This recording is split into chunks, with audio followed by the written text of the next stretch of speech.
দুইটি কাজ যদি আপনি করতে পারেন, মাত্র দুইটি কাজ, এই দুইটি কাজ যদি আপনি করতে পারেন তাহলে আপনার দুনিয়াতেও শান্তি, আখেরাতেও শান্তি।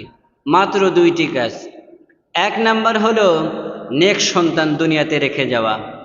নেক সন্তান দুনিয়াতে রেখে যাওয়া এটা খুবই গুরুত্বপূর্ণ একটা বিষয়। দুনিয়াতে তো সন্তানের কোনো অভাব নাই, দেখেন না, সন্তান আছে না? সন্তানের কিন্তু অভাব নাই, কিন্তু নেক সন্তান কয়জনের আছে বলেন? নেক সন্তান কয়জনের আছে? নেক সন্তান বলা হয় তাকেই যেই সন্তান পিতা মাতার সম্মানকে বজায় রাখে, যেই সন্তান একটা কাজ করার আগে 10 বার চিন্তা ভাবনা করে যে এই কাজ করলে সমাজের মধ্যে আমার পিতা মাতা মুখ দেখাইতে পারবে কিনা।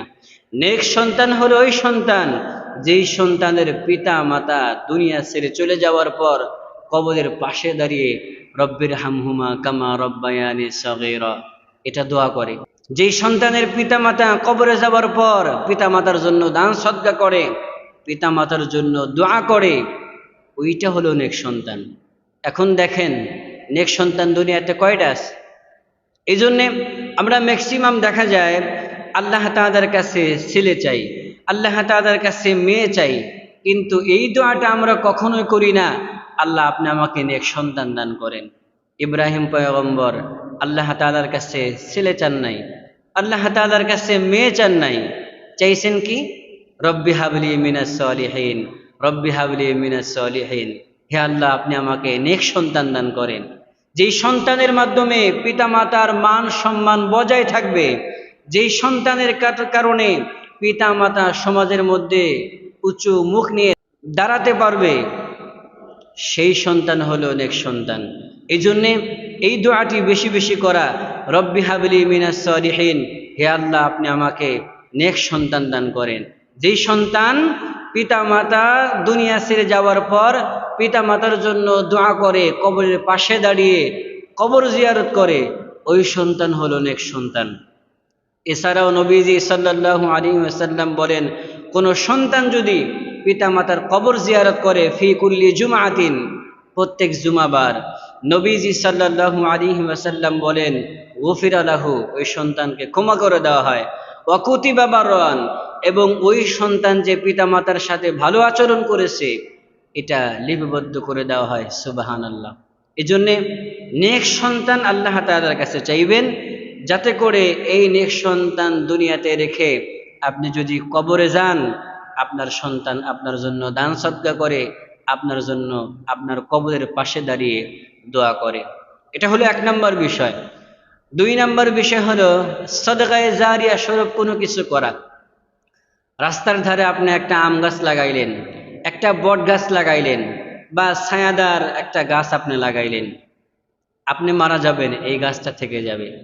3 রাস্তার মোড়ে আপনি একটা নলকূপ বসাইলেন, একটা টিউবওয়েল বসাই দিলেন, রাস্তার পথচারী যতগুলো মানুষ থাকবে আসা যাওয়া করবে সবাই কিন্তু আপনার দেওয়া টিউবওয়েল থেকে পানি পান করবে। মসজিদে 10টা ইট কিনে দিলেন, মসজিদে 1 বস্তা সিমেন্ট দিলেন, মাদ্রাসায় আপনি একটা ফ্যান দিলেন। এই যে মসজিদ, মসজিদ এমন একটা জায়গা, এমন একটা জিনিস, দুনিয়ার মানুষ আসবে যাবে শেষ হয়ে যাবে, আমি থাকবো না, আমার বাবাও থাকবে না, আমার দাদাও থাকবে না, কেউ থাকবে না, কিন্তু ইয়াউমাল কিয়ামা, কিয়ামত পর্যন্ত এই মসজিদ কিন্তু থাকবে। তাহলে মসজিদে আপনি 10টা ইট দিলেন, 5 ব্যাগ সিমেন্ট দিলেন, একটা ফ্যান কিনে দিলেন, যতদিন পর্যন্ত এই মসজিদে আপনার জিনিস থাকবে ততদিন পর্যন্ত আপনার সাদকায়ে জারিয়া স্বরূপ আপনি কবরে শুয়ে শুয়ে পাইতে থাকবেন। এজন্য এমন আপনি দান করুন যেই দানটা দীর্ঘমেয়াদী। আমরা অনেকে দেখা যায় পিতামাতা মারা গেলে পিতামাতার জন্য আমরা খাবারের ব্যবস্থা করি, 40-এর জন্য আমরা বিশাল বড় আয়োজন করি, বিশাল একটা গরু কিনে খাবার দাবারের ব্যবস্থা করি। এই খাবারটা কতক্ষণ পর্যন্ত লাস্টিং করবে বলেন? কতক্ষণ পর্যন্ত লাস্টিং করবে? দুপুরে খাওয়াইলেন, রাত পর্যন্ত থাকবে, কিংবা তার পরের দিন সকাল পর্যন্ত থাকবে, এরপরে কি আর থাকবে? আপনি সব পাবেন না, বিষয়টা কিন্তু এমন না। উলামায়ে কেরাম এটা কি নিষেধ করেন না, কিন্তু একেবারে দিন ক্ষণ ঠিক করে এটাকে যে করতেই হবে, না করলে গুনাহ হবে, এটা মনে করা গুনাহ। এজন্যে সাদকায়ে জারিয়া স্বরূপ এমন একটা কাজ করুন যেই কাজটা আপনার মরণের পরেও আপনাকে সওয়াব দিতে থাকবে। এই দুইটা আমল, এক নম্বর আমল হলো ওয়ালাদিন সালিহিন, নেক সন্তান, ইয়াদউ লাহু, যেই সন্তান তার পিতা মাতার জন্য দোয়া করে। দুই নম্বর হলো সাদকায়ে জারিয়া স্বরূপ কোনো কিছু রেখে যাওয়া। আল্লাহ সুবহানাহু ওয়া তাআলা আমাদের সবাইকে আমলের তৌফিক দান করুন।